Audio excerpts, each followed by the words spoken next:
skripsi, tesis, disertasi, ataupun membuat artikel. Hal yang paling penting itu yang perlu kita lakukan adalah mencari gap di dalam penelitian. Pada konten ini saya akan menjelaskan tentang tips bagaimana mencari gap di dalam penelitian.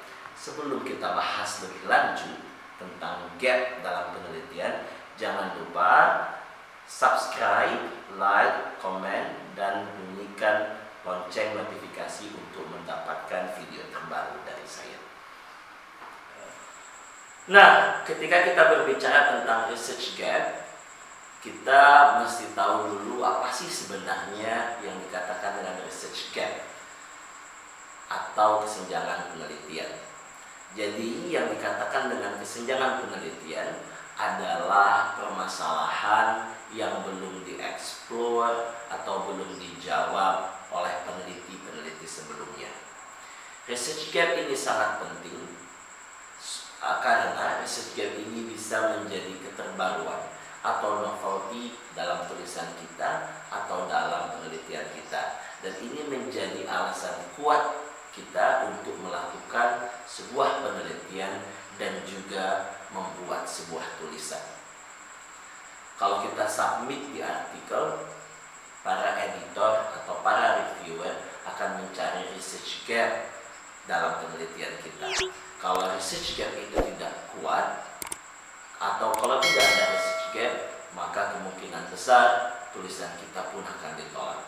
Begitupun juga ketika kita menulis skripsi, tesis, dan juga disertasi, para penguji atau para supervisor akan menyarankan kita untuk membuat research gap sehingga tulisan kita itu ada novelty atau keterbaruannya.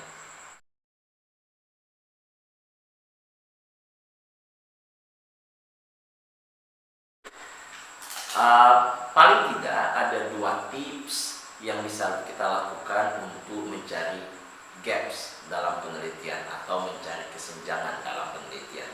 Tips yang pertama yaitu dengan mengumpulkan dan membaca literatur secara komprehensif. Kalau saya boleh saranin, literatur yang kita kumpulkan itu 10 tahun terakhir. Misalnya ketika kita melakukan penelitian atau membuat tulisan pada tahun 2021, maka literatur yang kita kumpulkan yang berkaitan dengan topik yang kita kaji atau bahasan yang kita kaji itu dari tahun 2011 sampai 2021. Gunanya apa? Gunanya supaya literatur itu lebih komprehensif dan mendalam.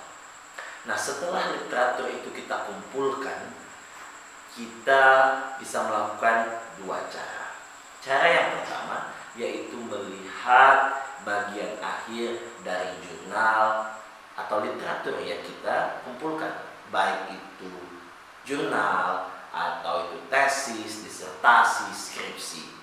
Di bagian akhir biasanya para penulis menuliskan satu section yang berkaitan dengan suggestion for further research. Jadi di suggestion for further research itu kita bisa baca apa yang disarankan oleh para peneliti sebelumnya mengenai topik yang ingin dibahas atau yang berkaitan dengan topik. Kita juga dapat mengetahui hal apa yang belum mereka bahas.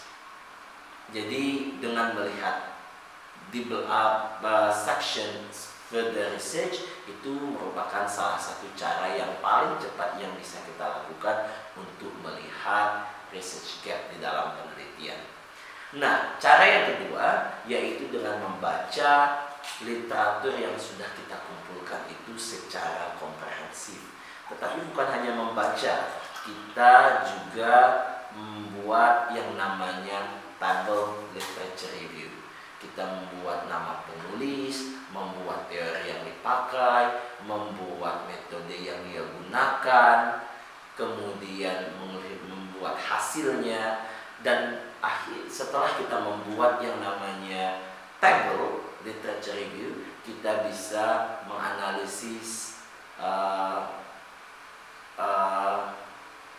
review studies yang berkaitan dengan topik kita dan mencari gap di dalam penelitian yang akan menjadi keterbaruan untuk penelitian kita. Nah, tips yang kedua yaitu dengan menghubungkan atau mengkaitkan topik penelitian kita dengan current condition atau kejadian yang saat ini terjadi. Misalnya topik penelitian kita kaitkan dengan pandemi. Topik penelitian kita kaitkan dengan kemajuan teknologi. Dengan mengkaitkan topik penelitian kita with the current condition, itu juga akan membantu kita untuk menemukan research gap di dalam penelitian.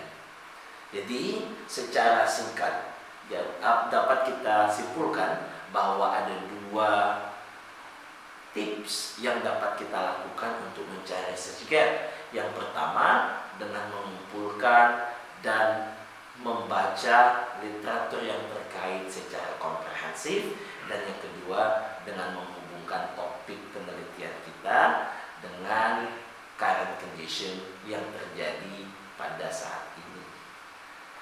Saya harap apa yang saya sampaikan itu bermanfaat dan bisa diaplikasikan di dalam penelitian dan juga dalam menulis. I think that's all. See you next time with another content. Bye-bye.